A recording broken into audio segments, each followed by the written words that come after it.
So let me get this straight here, Mr. Romantic, quipped Stu. You're dragging your wife out to a sun-bleached dust farm to chase down lizards. Pretty much, agreed Davy, sipping an iced pineapple juice. He knew Stuart's teasing was all in good fun, and he wasn't going to argue. He was rather looking forward to hear where Stu was going to go with it. And they say romance is dead. The tall, saturnine Drachen shook his head and shrugged, smiling at his friend. If you really want to impress her, maybe you can find a couple of snakes, or maybe a wild vulture to bring home as a pet. Get her a nice bouquet of carnivorous plants. Box of chocolate-covered cockroaches. For her, the plants! Davy failed to keep a straight face. Fitz and Rinn were already howling, and Marie was snickering into her own drink, trying not to spray it everywhere. The carnivorous plant line had caught her by surprise. Mom's actually looking forward to it, Rinn warbled, catching her breath. She gets to play with her remote control plane thingy, and she feels like she's doing something really good. I know the feeling, asserted Fitz. I'll be honest. I mostly wanted to come out here to see, everyone. He flushed slightly. You know, though, if it weren't for people out there making anti-venom, I wouldn't be here right now. I'm looking forward to helping someone else. It was bad enough when I knew you guys were on the way. Everyone had been there when Fitz had gotten bit. Stuart had navigated Davy. Rinn had trailed behind, in case their panicked shortcut through the open fields down the island ended in disaster. Marie had been near the beach, helping Fran. We're glad you're here, Fitz, Davy said simply. You guys all... Fitz started, looking around. Stuart cut in. We're not going to do this right now. It's a beautiful day. You're welcome. Now drink your smoothie and be happy you exist. Marie threw her arms around Fitz's neck.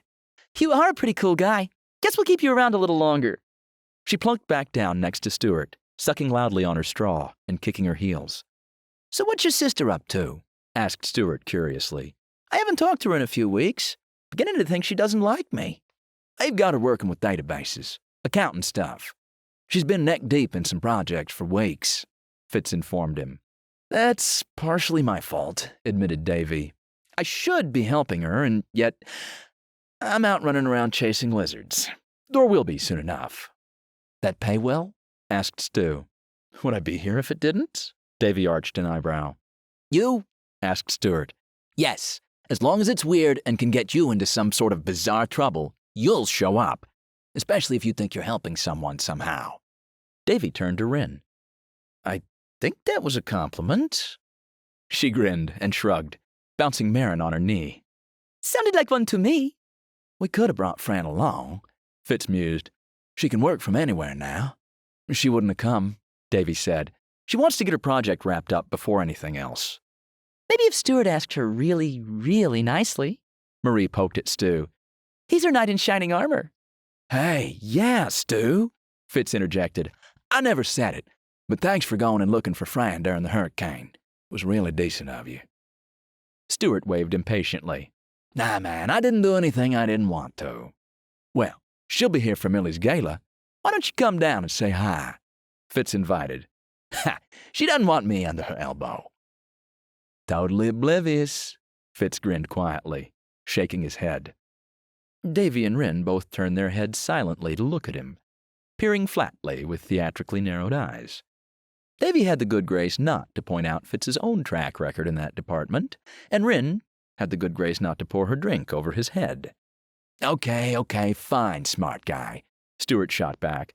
What's a clever young human girl with a career in communications ahead of her going to do with a lazy-ass Drachen from the islands? Rinn passed Marin to Stuart without a word, as Davy cast his eyes skyward, pretending to think and trying desperately not to laugh. Stu studied the little half-Drachen tyke for a moment. Touché, he snorted, laughing in good-natured embarrassment. Davy grinned at everyone assembled and sighed. To be young again. Don't stop with the grandpa routine, insisted Marie, tossing a wadded-up napkin at him. You're not that much older than me, and I'm convinced that they kept you frozen for the 20 years you were gone. You have a lot of nerve. You and Mom were worse than kids. That whole puppy love routine a few years back about gave everyone cavities, agreed Marie. What can I say? We've still got it. He shrugged, looking smug. Leave it to Davy to turn anything into a compliment. Stu, playing lazily with Marin, asked absently, When's this whole business with the lizards start?